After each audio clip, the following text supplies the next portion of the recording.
Editorial Escola de Línguas Millennium.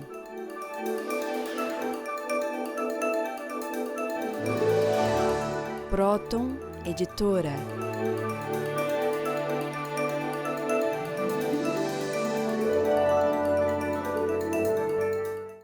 Boa noite, telespectadores. Estamos dando início a mais um programa, O Homem Universal. Na verdade, hoje é o programa 220. Nós, esta noite, vamos tentar abordar um tema mais especificamente que interessa a todos os seres humanos desde os tempos da antiguidade. É a questão dos sonhos. O que os sonhos podem revelar a nosso respeito, a respeito de nossos desejos inconscientes, a respeito do nosso contato com a transcendência, com o futuro, com o passado. Seriam os sonhos, poderiam eles ser considerados muitas vezes, como os antigos gregos consideravam, proféticos, os oráculos, né? Que vinham anunciar eventos que estariam por acontecer? Ou os sonhos seriam, como Freud acreditava, uma simples expressão de desejos inconscientes recalcados? Qual é a melhor maneira de se trabalhar com algo que afeta tanto a nossa vida? Os sonhos, os pesadelos? Existe alguma finalidade terapêutica em se trabalhar com os sonhos na psicanálise?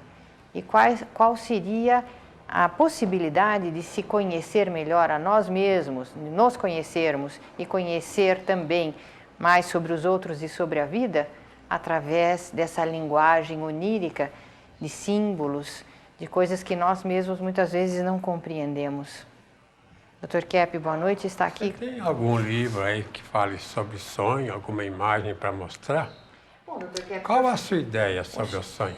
A minha ideia sobre o sonho, eu vejo o seguinte, Dr. Kepp, que existem duas vertentes principais na psicanálise tradicional.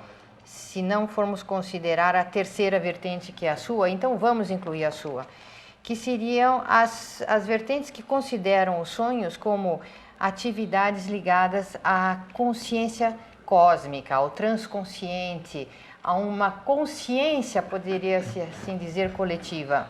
Ou Jung estaria mais situado nessa posição de ver no sonho uma porta que se abre para um mundo eterno, fora do tempo e do espaço.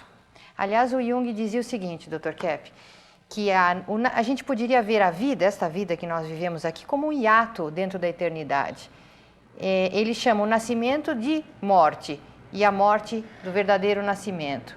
E ele vê o sonho como um portal para esse mundo, o mundo do eterno, o mundo do sempre existente. Já Freud é totalmente contrário a essa posição, né? Ele vê... Olha, Cláudia, a gente não pode entrar muito nessa mística, né, que o Jung entrava tanto. Sim. Porque ele falava nas mândalas, né? Falava de inconsciente coletivo. Para ele, o sonho era uma mensagem que viria lá do passado, da própria pessoa, para orientar a pessoa em caminhos assim mais reais. Eu gostaria de mostrar um pouco o que o mundo via sobre o inconsciente e que Freud, então, conseguiu colocar isso em dados assim, científicos e trabalhar com isso. Eu fiz aqui um cartaz para mostrar essa questão. Veja aqui nesse cartaz a descoberta do inconsciente.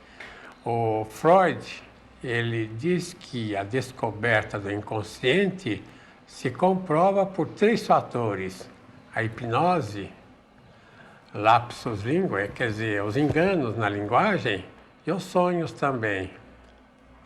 Então, a questão da hipnose, por exemplo, né? Quando ele foi para Paris, ele era muito interessado na vida psíquica.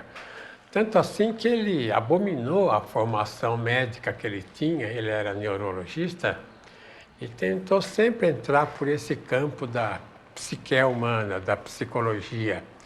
E, finalmente, lá na França, ele encontrou um país mais desenvolvido naquele tempo, né? No século XIX, e principalmente em Charcot, quando Charcot mostrava fenômenos interessantes. Por exemplo, Charcot fazia assim, simulações de doença. Ele hipnotizava o indivíduo e mandava que o indivíduo simulasse determinada doença. Por exemplo, cegueira, surdez, comportamento assim, com problemas ósseos, né? Dificuldade de andar, dificuldade disso, daquilo. E através da hipnose, o Freud, então, conseguiu ver que dentro da pessoa tinha um outro elemento, que ele chamava de inconsciente. Agora, muitos criticam Freud, dizendo o seguinte, que para Freud, o inconsciente não foi descoberta dele. É claro que não foi, porque antes do Freud, muitos pensadores e até mesmo cientistas falavam na questão do inconsciente. Mas Freud foi o primeiro que conseguiu trabalhar através do inconsciente. Então, vendo aqui novamente o cartaz, veja bem, ele através da hipnose, ele viu através de Charcot que existia então esse inconsciente que determinava a conduta do ser humano. E não só esse inconsciente, como os lapsus linguae, né? Por exemplo, o indivíduo, ele, quando é mostrado, apresentado para uma pessoa, em vez de ele dizer assim, muito prazer em conhecê-lo, ele pode cometer um lapsus, né? E falar, eu não tenho prazer em conhecê-lo. Ou então, numa reunião, no começo de uma reunião à noite, o indivíduo que vai assim organizar uma reunião, ele em vez de falar dou aberta a sessão, a reunião, ele fala, então dou por encerrada a sessão. Então é um lapsus linguae, quer dizer, isso mostra que lá no fundo a pessoa tem uma outra intenção, ao contrário daquela que ele deveria ter. E finalmente aqui na hipnose, na questão dos sonhos aí. Para o Freud, né, o sonho era a realização de desejo. O indivíduo, então, à noite ele sonhava com aquilo que ele queria realizar durante o dia. Por exemplo, ele até dava exemplos, né, naquele livro, Psicopatologia da Vida Cotidiana, que o indivíduo queria comer determinado alimento durante o dia. Então ele não conseguia, porque não existia, ou não tinha meios para ter, e à noite ele sonhava que estava comendo aquele alimento. Ou então, muitas vezes, né, o indivíduo queria estar no lugar e à noite sonhava. Então ele via o sonho como algo que o indivíduo realizava à noite que não podia realizar durante o dia. Agora, o Jung, veja aqui novamente no esquema, o Jung achava que o sonho é uma mensagem que o inconsciente transmite para a pessoa. Por exemplo, o indivíduo precisaria agir de uma determinada maneira. Ele não agiria, então no sonho apareceria ele agindo daquela maneira que ele precisaria. Então os sonhos para o Jung tem mais uma questão de mensagens do passado, do presente, para levar o indivíduo para o caminho da sanidade. Então a ideia dele é que o sonho estabeleceria equilíbrio na personalidade. O que o indivíduo não conseguiria fazer durante o dia na sua vida diurna, faria à noite nos sonhos. Depois tem mais um autor aqui, ó, é o Kepner, que está falando para vocês que o sonho é a manifestação do material reprimido.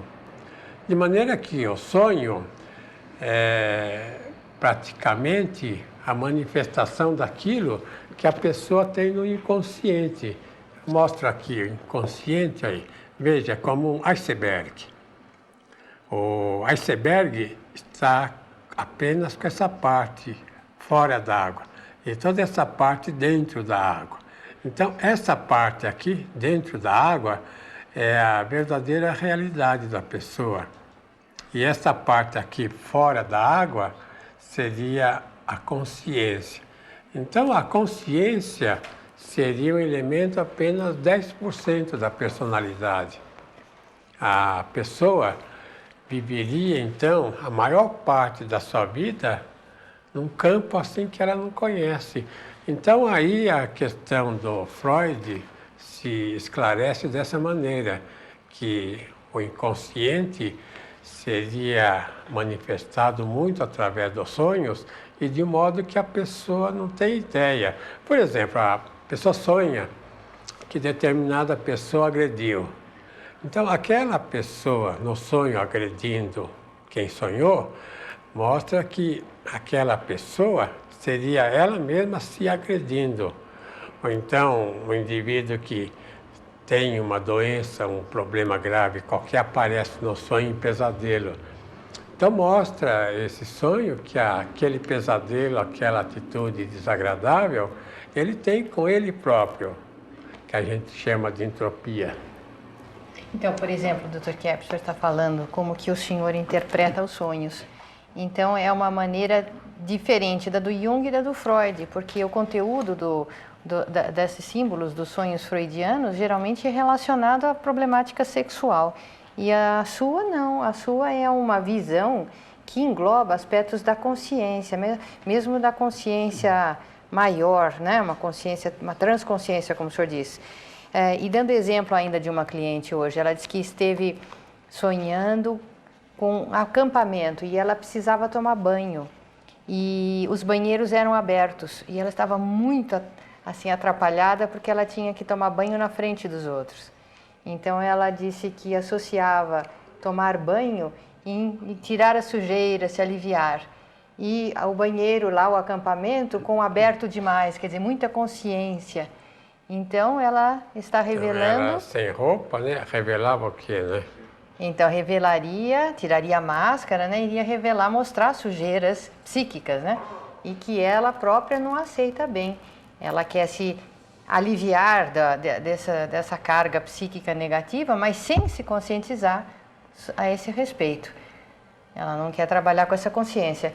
Então eu acho que a visão integral, a análise integral dos sonhos que o senhor desenvolveu é uma análise muito interessante. E nós vamos ter oportunidade de, durante o programa de hoje, entrarmos mais a fundo nesse assunto. Até já!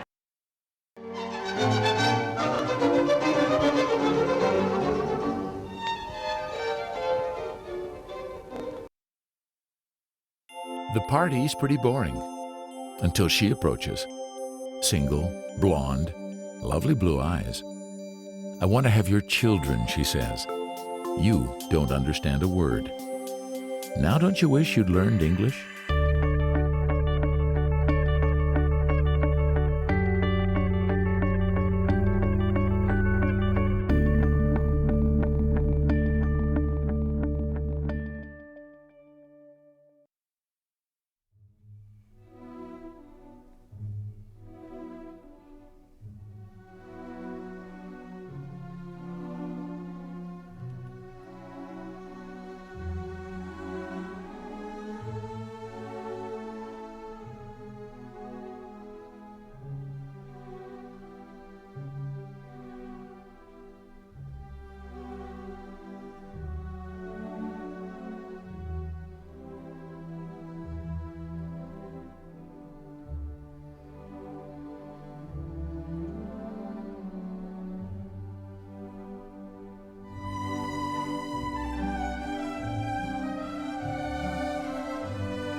Então, dando início ao segundo bloco desta noite, eu já aproveitaria para responder a uma pergunta de uma telespectadora que se identifica como Rose. Ela diz que sempre sonha com uma casa. Ela está dentro dessa casa e com a família, frequentemente. E, de outro lado, ela diz que tem muita vontade de comprar a casa própria dela, ter a sua casa, no sentido material, literal do termo. Ela pergunta, será que este sonho seria uma resposta para uma realização que eu vou fazer na minha vida? Então, dentro da nossa visão psicanalítica, Rose, a casa que aparece constantemente no seu sonho, ela tem mais um significado de ser a sua vida psíquica, como o seu interior. A sua família representa aspectos seus, internos. Aí seria importante se numa psicanálise você fizesse associação de ideias com essas pessoas que estão dentro da casa. Portanto, é uma visão que você tem de si mesma, da sua vida psíquica.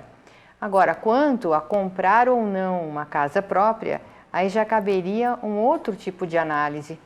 Aqui que você associa ter a sua casa própria, não é? Ter a sua liberdade, ter a sua própria iniciativa, algo que não depende tanto do fato de ter ou não uma casa material. Você pode ser uma pessoa dependente, presa, censurada, tendo a sua casa. Ou também pode se libertar comprando uma casa própria. Viu, Cláudia, aí tem também um significado muito importante dela não estar aceitando ela como é. Então imagina uma casa muito melhor, nova, sei lá. Quer dizer, ela não aceita ver como ela é e aceitar como é a pessoa dela. Gostaria de perguntar para o repórter Ortiz de Camargo Neto, acho que ele teria exemplo de um sonho. Qual seria o seu exemplo? É o seguinte, uma vez eu tive um sonho, eu analisei esse sonho, eu acho muito interessante, que eu estava com o meu analista, né, e nós fomos entrar num carro, e esse carro tinha duas frentes, quer dizer, nas duas extremidades era frente, tinha direção, tudo nas duas extremidades. Então, o analista disse, vamos então para frente, só que ele entrou no carro comigo na parte de trás, e o carro começou a andar para trás. Aí eu falei assim, mas a frente não é para lá? Então ele me disse, para ir para a frente, a pessoa precisa voltar para trás. E eu me lembro que foi muito interessante, porque voltar para trás significaria assim, ver problemas, ver erros e tudo. Então, quando a gente tem consciência de um erro, de um problema, dá a impressão que está voltando para trás. Mas, na verdade, é aí que a pessoa está andando para frente, né? Então, eu achei que foi um sonho muito significativo isso daí. Quer dizer, tem os dois movimentos. A pessoa tem que voltar ao ato puro, quer dizer, sair um pouco fora do tempo, porque quanto mais dentro do tempo, né, do espaço ela está, mais ela vai se diminuindo. Não é que a pessoa vai melhorando através do tempo, não, ela vai piorando. Vai entrando mais na entropia, né? Ela vai praticamente se tornando mais corrupta. Então nunca se vê uma criança corrupta, porque a criança está mais perto, assim, vamos dizer, do que é perene. E à medida que a pessoa vai subindo na escala assim, social, ela vai se corrompendo cada vez mais. Então, Dr. Keck, eu já queria aproveitar e dar a resposta para Gislene, que fez a seguinte pergunta. Como fazer com uma pessoa de 78 anos que já teve 6 crises depressivas e que não quer ser ajudada? Ela só quer usar antidepressivos. Dr. Kepp, aqui então poderíamos encaixar nesse exemplo da entropia, que a pessoa, quanto mais tempo passa, se ela envereda por esse caminho da inconscientização, ela cada vez quer se ajudar menos, né? Cláudia, a questão é que a pessoa só entra por esse caminho. Cada ano que passa, ela entra mais no breque da perenidade. Então, é por isso que a criança, a gente chama, é um ser humano mais puro, né? Porque é mesmo, até nas brincadeiras da criança, tudo existe essa pureza. Agora o ser humano vai se tornando cada vez mais malicioso. Mas vamos ver como responderam, né, as pessoas que foram entrevistadas sobre sonhos. Qual a sua ideia sobre os sonhos?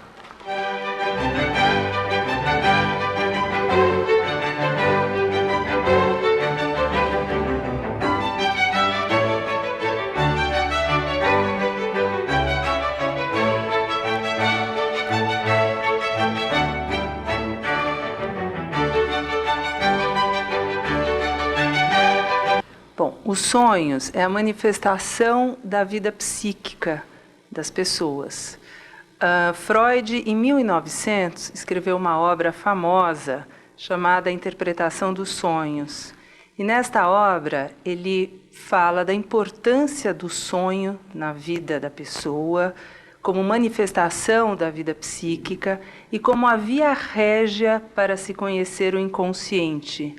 É através dos sonhos que o nosso inconsciente se manifesta de uma forma alegórica, por isso os sonhos não são muito bem compreendidos de uma primeira olhada, porque ele faz uso de uma alegoria para mascarar, de certa forma, nossos desejos inconscientes, nossos temores.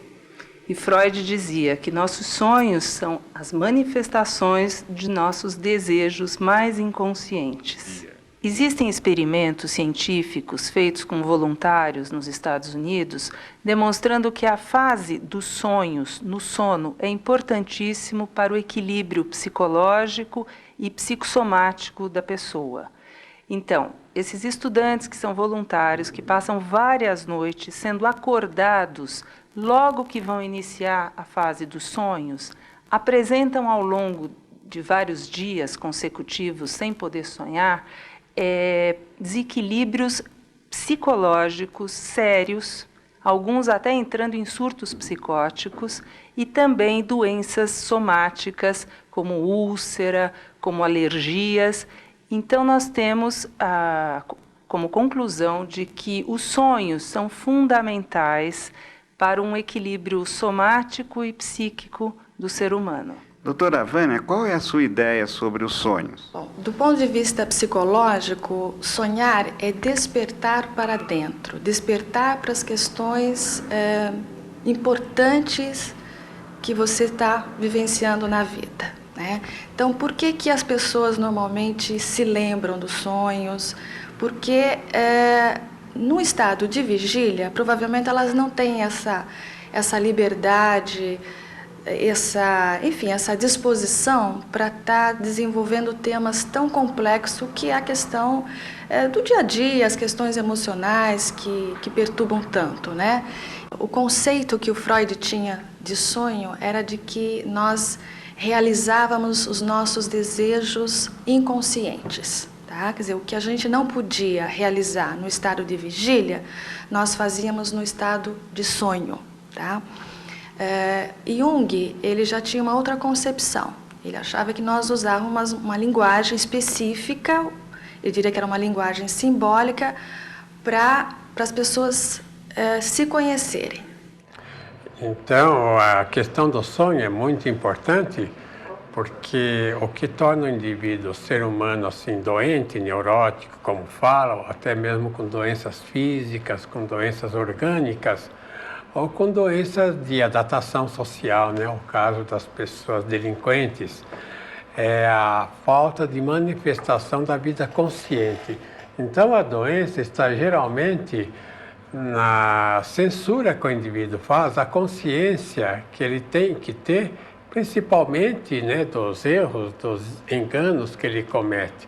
Então, eu posso dizer que a maior virtude do ser humano, que a maior de todas as qualidades do ser humano, é quando ele aceita ver os erros, né, vamos dizer, os pecados que ele comete. Então, eu fiz um esquema de um livro muito antigo, aqui, olha, é o livro A Medicina da Alma.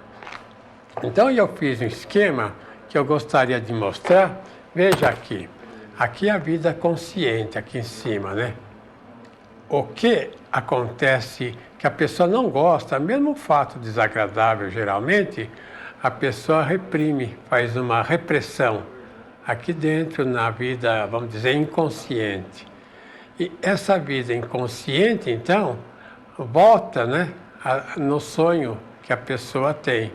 E é através do sonho a pessoa consegue mais ou menos localizar o que quer. Só que o sonho mostra de um modo simbólico o que a pessoa tem que ver. Então, vamos dizer, se o indivíduo tem um problema com uma autoridade, No sonho não vai aparecer aquela autoridade, então não vai aparecer aquele doente ou aquela pessoa que o indivíduo que sonhou, ele tem a dificuldade. Vai aparecer uma outra pessoa, ou ele brigando, ou ele discutindo, mas através de associação de ideias ele vai perceber que a diferença é com uma pessoa mais próxima que ele teve qualquer desavença. Agora, eu gostaria que a psicanalista Selma, ela desse um exemplo de um sonho que ela tem.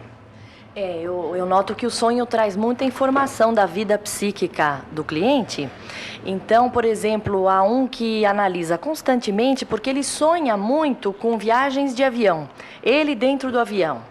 E o que acontece normalmente nos sonhos? O avião não consegue decolar, por exemplo, porque tem fios na frente de eletricidade e o avião fica barrado, não vai. Ou o avião sobe, mas daí descobre que está indo para a cidade errada e tem que voltar para o ponto de partida. Ou o avião literalmente voa um pouco e cai. São o que ele sonha constantemente. Então, o que se nota da vida psíquica dessa pessoa? Quando ele associa avião, ele pensa em desenvolvimento, uma coisa grande, gloriosa, dinâmica. Então, se nota que na vida psíquica dele, ele não aceita, ele vai contra o desenvolvimento, o dinamismo. Então, ele breca, ele tem esses fios que seguram, ele derruba o desenvolvimento, põe para baixo. Quer dizer, o que ele sonha mostra o que acontece no dia dele de uma maneira muito clara. É interessante esse fato desse avião, né, que a pessoa sonha que o avião está caindo ou voltando, etc., porque ele associou o avião voando ao desenvolvimento dele. Então, isso mostra o quê? Que ele vê no desenvolvimento um perigo, porque o avião voando sempre traz um certo perigo para todas as pessoas. Então, ele acha que ele, quando se desenvolve, é que ele está em perigo. Então, há muito essa contradição no ser humano, né? Quando o ser humano, por exemplo, recebe muitos favores de uma pessoa, é que o ser humano ataca aquela pessoa. Por quê? Porque ela, crescendo, se desenvolvendo, ela vai ver as falhas. Então, ela pensa que as falhas que ela tem estão ligadas àquela pessoa, que é melhor com ela. Quer dizer, o ser humano, ele nunca ataca uma pessoa inferior, um pobre, um mendigo, etc. Ele sempre ataca uma pessoa que ele é auxiliado. É por isso que o chinês fala, quando ele é atacado, que bem eu fiz para aquela pessoa para ser atacado. Então, voltamos daqui a pouco.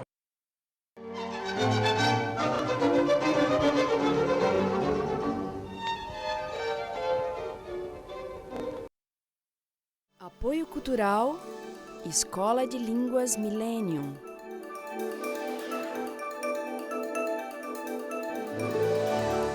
Odontologia Psicossomática Trilógica.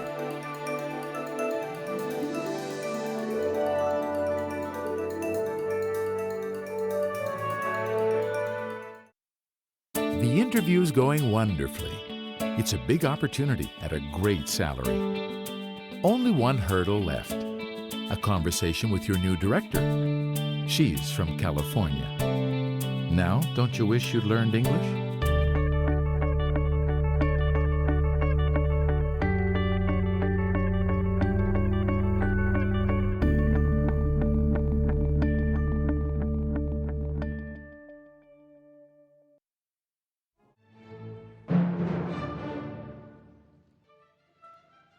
Eu quero convidar os senhores para todas as semanas fazerem uma terapia pela TV com o nosso programa Stop a Destruição do Mundo. Conheça as causas inconscientes, psíquicas e sociais que estão causando a destruição do meio ambiente, da economia, da sociedade e da nossa saúde orgânica, psíquica e até mesmo econômica. Não se esqueçam, nesse canal, com o Dr. Norberto Kepp, psicanalista e cientista social, a trilogia analítica que faz a unificação do sentimento, do pensamento e da ação. Até lá!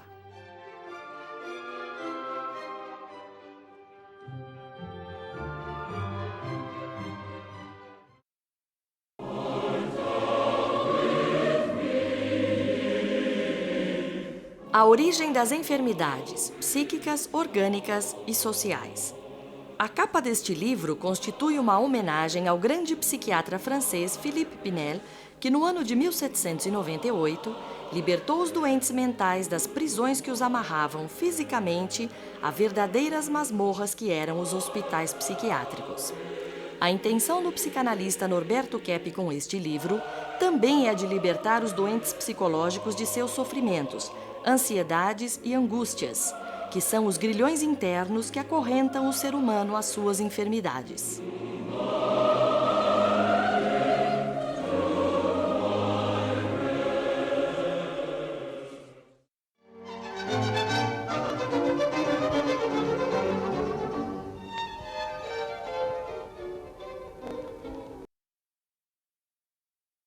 Gostaria de encorajar aos telespectadores a telefonarem aqui para a Sociedade de Psicanálise Integral e também a relação dos nossos livros, as publicações dos livros terapêuticos que todos vocês podem entender e a leitura é profundamente benéfica para a sua saúde e para os seus conhecimentos. Então, voltando à questão dos sonhos, é muito importante que o ser humano perceba que, como eu falei no início, que ele é como o iceberg. Que o iceberg tem uma partezinha, flor d'água, e o resto no fundo d'água. Veja, aqui é uma foto de um iceberg. Aqui aparece a flor d'água no oceano, mas o que ele tem é tudo isso aqui para baixo. Aí. Quer dizer, 90% do que o ser humano está assim mergulhado na escuridão. Então, o ser humano é mais dirigido por essa parte que ele não conhece do que pela essa parte que ele conhece. Aqui seria a consciência.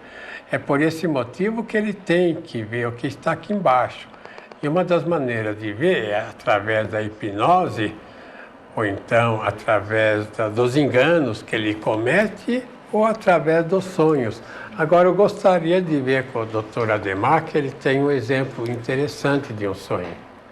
Então, eu gostaria de, primeiramente, falar sobre a questão dos psicotrópicos, que foi provado na psicofisiologia que uma pessoa que ingere psicotrópico, ela diminui a fase do sonho. Agora, o sonho está ligado à consciência, ou seja, uma coisa mostra a correlação com a outra. Então, quanto mais eu tento fugir da realidade ou de uma consciência que eu devo ter, automaticamente que mostra isso aí nos sonhos. Uma outra questão importante também que foi provado que, por exemplo, assim, pessoas que às vezes têm crises de angina ou crises ulcerosas durante a noite, também ocorre nessa fase do sonho, que possivelmente deve ser alguma rejeição que a pessoa está tendo dessa consciência durante a noite. Então isso mostra claramente essa correlação. Por isso que quanto mais a pessoa se conhece, assim, os seus problemas, ela acaba se libertando mais também. Então, o que o Dr. Ademar falou, evidentemente, explica muita coisa. Por exemplo, a pessoa toma medicamentos, né? Toma psicotrópicos. Então, aí os sonhos diminuem. Então, o que acontece com os psicotrópicos? É mais para tirar a sintomatologia, quer dizer, o indivíduo apresenta um comportamento bizarro, algo assim patológico. Ele toma o medicamento para tapar, para esconder aquele comportamento, quer dizer, o que causa aquele comportamento, que é algo no interior dele que está perturbando, então manifesta exteriormente esse comportamento. Então, o medicamento impede que o indivíduo melhore, quer dizer, diminui a consciência. Então, ele começa a sonhar menos, quer dizer, ter menor consciência, então começa a ficar mais doente ainda. De acordo? Sim, de acordo, doutor. Então, vamos ver a segunda pergunta, como eles responderam, né? As perturbações dos sonhos têm tudo a ver com a vida psíquica desta pessoa durante o dia. Se ela está passando por momentos de muitas tensões, de muitos conflitos psicológicos, naturalmente isso irá se manifestar durante os sonhos. Então, os pesadelos, eles são a manifestação desses conflitos psicológicos, de angústias, de medos que essa pessoa está passando na sua vida desperta. Isso pode ser temporário ou isso pode ser alguma coisa mais crônica. E aí merece ser avaliado e tratado. Hoje em dia existem vários distúrbios relacionados com o sonho propriamente dito. O pesadelo é o mais clássico e o mais antigo, que todo mundo sabe, e todo mundo sente pesadelo de vez em quando está numa situação de ansiedade ou de tensão por qualquer motivo. O pesadelo basicamente é um sonho como qualquer outro, só que ele está no estágio REM também, como os outros, só que é um sonho carregado de medo ou de ansiedade também. É normal praticamente em qualquer fase da vida, depois dos 3, 4 anos em diante, qualquer criança conta os pesadelos. Então, o que não é normal é quando os pesadelos são muito frequentes demais ou quando eles são muito repetitivos, sempre os mesmos pesadelos, mostrando uma preocupação que a pessoa não ultrapassou ou não resolveu aquele problema, por exemplo.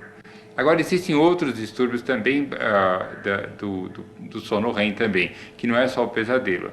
Um outro distúrbio que é muito importante, que se chama distúrbio comportamental do sono REM.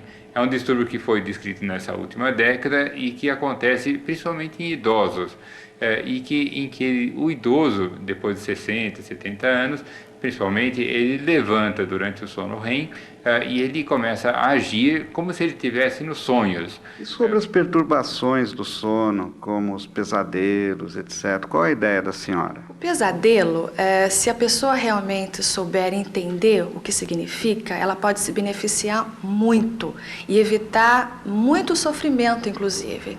Porque como ele é muito carregado de emoções negativas, normalmente de medo, de ansiedade, de desespero, de angústia, então, quer dizer, não é por acaso, quer dizer, ela está realmente contando uma história de um problema da qual ela está passando, um problema complicado, um problema sério para ela.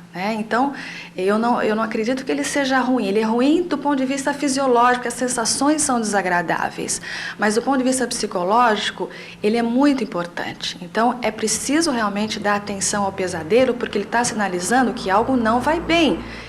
Então, veja a importância, dos sonhos, que os especialistas disseram, se a pessoa não sonha, quer dizer, é um mau sinal. Então, quando tem pesadelo, também uma mensagem importante que nas nossas descobertas significa o seguinte: quando a pessoa tem um pesadelo, se sente mal no sonho, é sinal que ela tem algo reprimido no inconsciente que ela tem que saber e tem medo.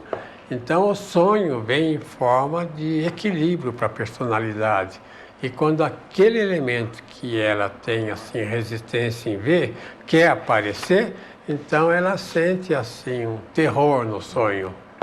Mas, de qualquer modo, analisando e a pessoa perdendo o medo, ela vai resolver facilmente a questão. Então, gostaria agora do Marco Lira que ele desse o exemplo de um sonho de um cliente que ele tem. Que um cliente falou que ele sonhou assim, que ele tinha, que ela era mulher, que ela tinha uma gargantilha muito bonita na garganta, uma pedra de forma de estrela. Outra pessoa vem para ela e falou assim que, mas eu acho que seria melhor que você pegasse essa pedra nas suas próprias mãos. Então eu perguntei a ela a que ela associa essa pedra. Ela respondeu assim: alguma coisa valiosa, alguma coisa que eu ganhei, que não dei valor. Então eu perguntei ainda, mas que seria isto? Então ela falou: a minha vida. Eu associei isso com a minha vida. Então, ela deveria pegar a vida dela nas próprias mãos dela. O que eu quero dizer é que nós já temos esses elementos em nosso interior para serem levantados. O sonho traz essa informação na forma muitas vezes muito bonita, mas tudo já temos em nosso interior. Então, veja que nesse sonho ela dizia o seguinte, que ela não queria assumir a vida dela. Então, ela tinha a vida é uma verdadeira pérola para o ser humano. Mesmo que ele rejeite a vida, que ele seja suicida, que ele jogue fora, que a maior parte dos seres humanos fazem isso. Eles jogam assim fora a vida como se fosse sem valia nenhuma. Então, de maneira que ela no sonho, via bem isso, que ela não estava aceitando a vida como deveria aceitar. Agora, o Marco tem um outro sonho também, que ele teve, que a gente pode dizer um sonho premonitório, a respeito de um barco lá na Finlândia que afundou. Qual seria o sonho? Eu queria comentar outro sonho, vamos dizer, que nós temos esse nível psíquico e nível metafísico na questão dos sonhos. Eu estava visitando o Brasil em 1989 pela primeira vez na minha vida. Então, no último dia do ano, eu sonhei que eu tinha um barco junto com minha colega atual, Ademar. Então, nós lotamos o barco com a gente, com pessoas que eles começaram a beber, movimentar muito no barco, e o barco estava no grande perigo. Então, eu acordei durante a noite, era mais ou menos 3 horas da madrugada, eu recordei o sonho na minha cabeça. De manhã, quando eu acordei, eu vi pessoas assistindo televisão e noticiários, e eles estavam mostrando nas reportagens acidente do Batomushi, esse barco famoso, onde várias pessoas famosas também afundaram e morreram. Estavam bêbados, inclusive. Estavam bêbados.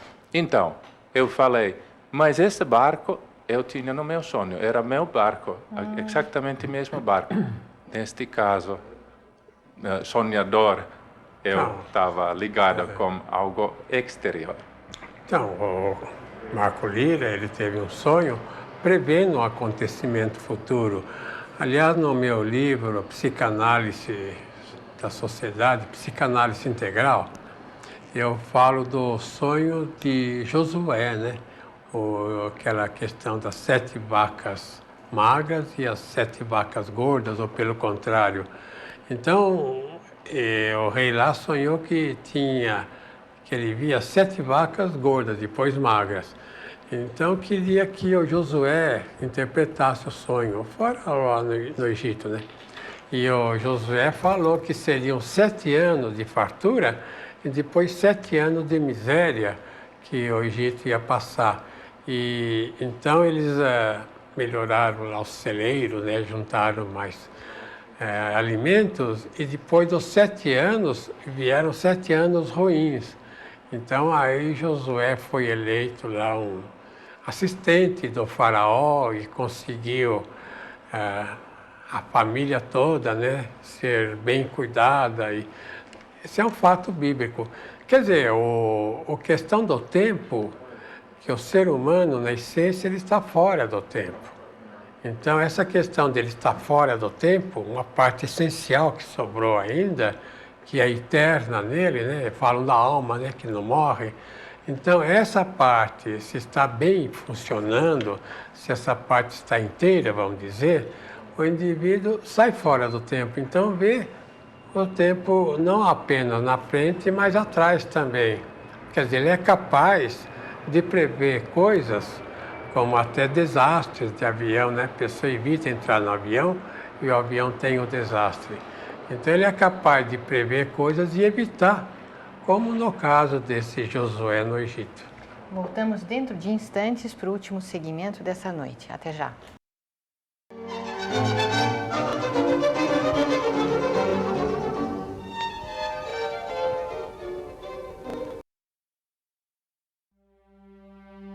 O mais original escritor contemporâneo no mundo, segundo o Centro de Pesquisa Científica Nacional da França. Nesses tempos de incerteza e conflito, surge um trabalho de extraordinária clareza moral, visão e esperança. O psicanalista e cientista social brasileiro, Norberto Keppe, escreve com sabedoria e autoridade sobre assuntos realmente relevantes, como curar as doenças, como a ciência invertida está destruindo a natureza e o que fazer em relação a isso, encontrando nossa espiritualidade, estruturando uma sociedade verdadeiramente justa. Em meio a mais de 3.000 livros publicados por dia no mundo, Dr. Keppe está entre os mais preciosos. Livros de Norberto Keppe, Ciência Trilógica, abrindo as portas para um novo mundo.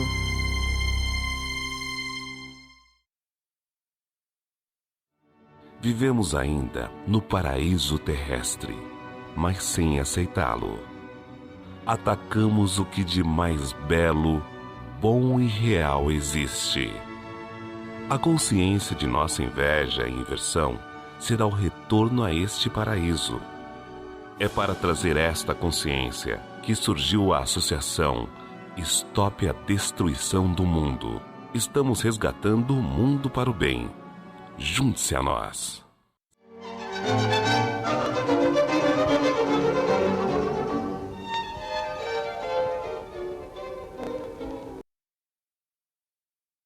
Estamos então tratando da questão dos sonhos essa noite no nosso programa Psicanálise Integral.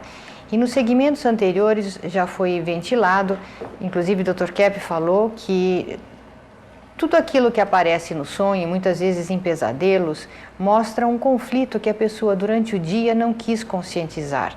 Eu fiz uma pesquisa com os meus clientes nesse aspecto onírico da vida deles e é muito frequente acontecer o seguinte: se a pessoa durante o dia teve situações muito agradáveis, se ela recebeu muitas coisas boas de pessoas queridas, se a vida lhe foi muito bonita, frequentemente ela tem noites muito agitadas e com pesadelos.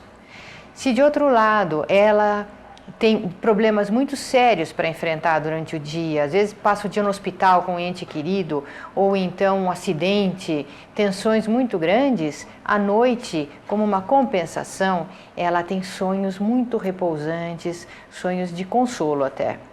Agora, essa questão que eu citei primeiro, do indivíduo que frequentemente, após dias felizes, tem pesadelos, revela a questão que o Dr. Kepp descobriu da inversão psíquica. Toda a rejeição, toda a oposição, toda a aversão, a raiva que o ser humano tem do bem na vida dele e que na vigília ele não admite ver, ela se revela à noite no pesadelo. E é muito frequente, Dr. Kepp, uma pessoa sonhar que ela está em luta, às vezes brigando muito com entes queridos, muito queridos. E ela pensa, puxa, mas como que eu podia ter tanto ódio, agredir tanto a minha mãe no sonho, ou meu marido, a um ente querido? É justamente toda a oposição, todo o ódio que a pessoa sente, justamente contra o bem, contra aqueles que lhe dão afeto. Então, quanto mais a pessoa gosta da outra, mais ela ataca, mais ela agride, né? Então, quanto mais ela é dependente, essa questão é muito importante, viu, Cláudia, na questão da educação moderna. A educação moderna visa muito mimar. E, então, o que acontece é o seguinte, os pais não querem falar para os filhos, vamos dizer, não querem colocar os filhos assim no caminho certo, né? Então, não falam dos problemas dele, das atitudes ruins dos filhos, porque acham, veja bem, porque acham que falando é que vai censurar. E não, a censura é porque a pessoa não fala, a pessoa censura o que ela deveria falar. Então a questão da educação moderna cometeu esse gravíssimo erro, que quando a pessoa está agindo mal, não dizer nada, pensando que ela pode, por si, resolver o problema. É como aquela história lá do iluminismo, né, antigamente, do Augusto Comte, que dizia que o ser humano devia deixar para mais tarde resolver ou não se ela queria ter uma religião. É claro que o indivíduo tem que ser orientado, porque já pela natureza ele já tem um desequilíbrio muito grande. E se os pais não falam os problemas, então os pais vão criando um monstro contra eles próprios. Então, tem que pôr a pessoa na linha, realmente tem que pôr. Até hoje em dia falam em voltar castigos físicos, né, chicote, coisas assim. Bom, também não é o caso, mas o importante é fazer com que principalmente o adolescente e a criança perceba que aquilo não pode fazer, que aquilo é errado. Porque se o adulto não faz isso com o outro, é porque o adulto está censurando. Então a censura é não dizer a verdade, principalmente dos erros. Então quando a gente faz uma sociedade, por exemplo, sobre a importância de ver os erros, que a base é ver as dificuldades, os erros, os pecados, vamos dizer. Então não é que a gente esteja censurando, A pessoa que não aceita é que censura esse trabalho de conscientização dos erros. Então vamos ver agora a terceira pergunta, o que responderam. Como lidar com os sonhos? O sonho, basicamente, como vendo do ponto de vista de uma memória que está sendo acessada novamente, a pessoa simplesmente entender que aquilo lá é parte da memória dela. Lá na memória dela não tem nada que seja diferente ou fora do que está lá arquivado no cérebro dela, praticamente. Então a pessoa precisa entender e não criar grandes ansiedades em relação aos próprios sonhos. E no caso do pesadelo, entender que o pesadelo está praticamente mostrando para ela que ela está passando por um período de tensão. A pessoa muitas vezes não nota a tensão do dia a dia, o peso do trabalho, o peso do estudo e tudo, e só à noite, na hora que ela tem o pesadelo, é que ela pode notar que as coisas estão dentro dela mesmo. A dificuldade, aquela dificuldade, aqueles monstros, aquele pessoal atacando, as pessoas matando ela, no pesadelo, por exemplo, são temores internos dela. Doutora Vânia, como lidar com os sonhos? Uma forma de você lidar com sonhos é escrevê-los. Tá? Quer dizer, se você realmente se lembra de todos os sonhos e valoriza o conteúdo deles, então é importante anotá-los. Aquele dia você sonhou tal situação que corresponde a um problema que você viveu no dia anterior, ou até um problema que você está vivendo há anos, né, mas não consegue solucionar, não consegue superar aquela dificuldade.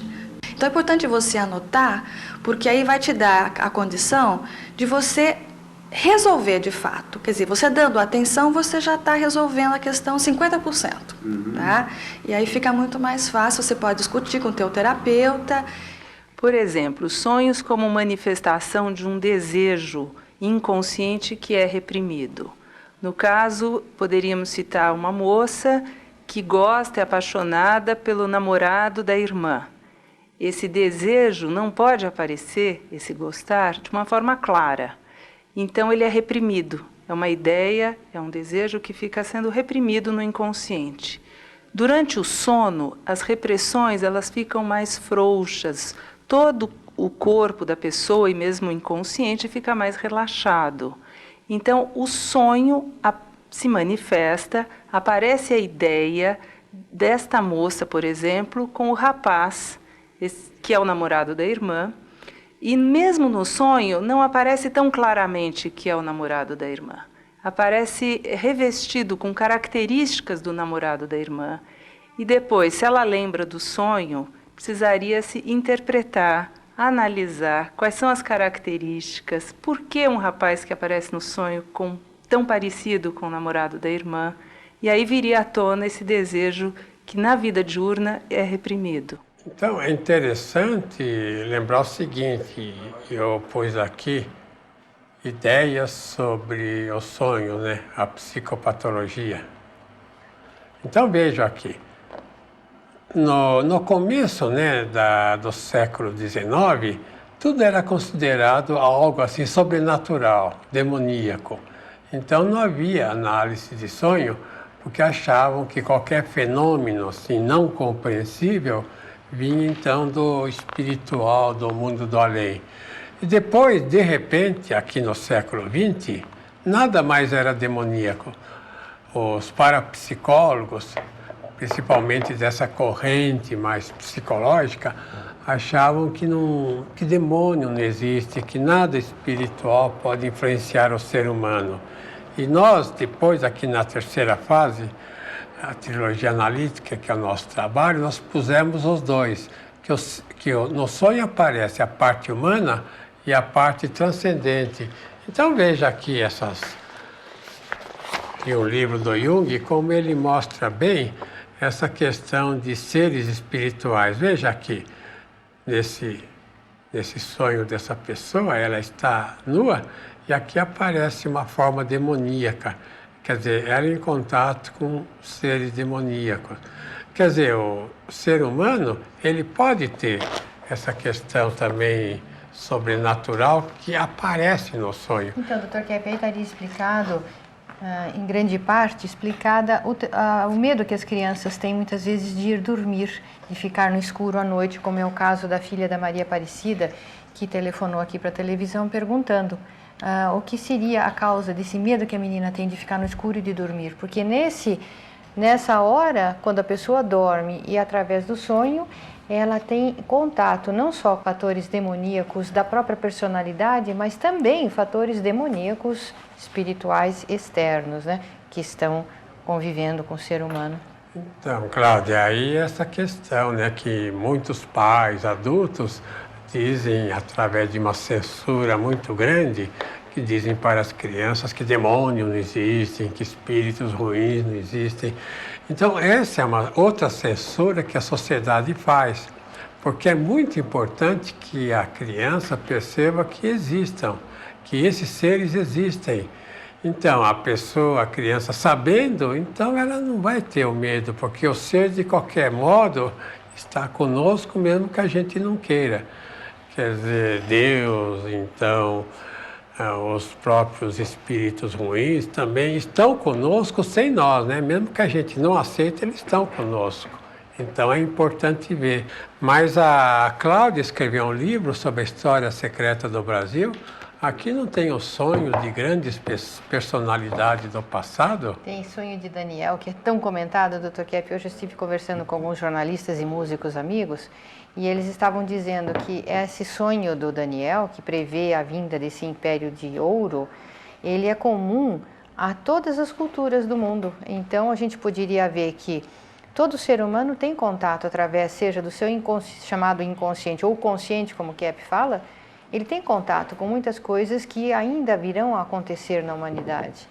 Cláudia, mas você tem que dizer que vai acontecer aqui no Brasil.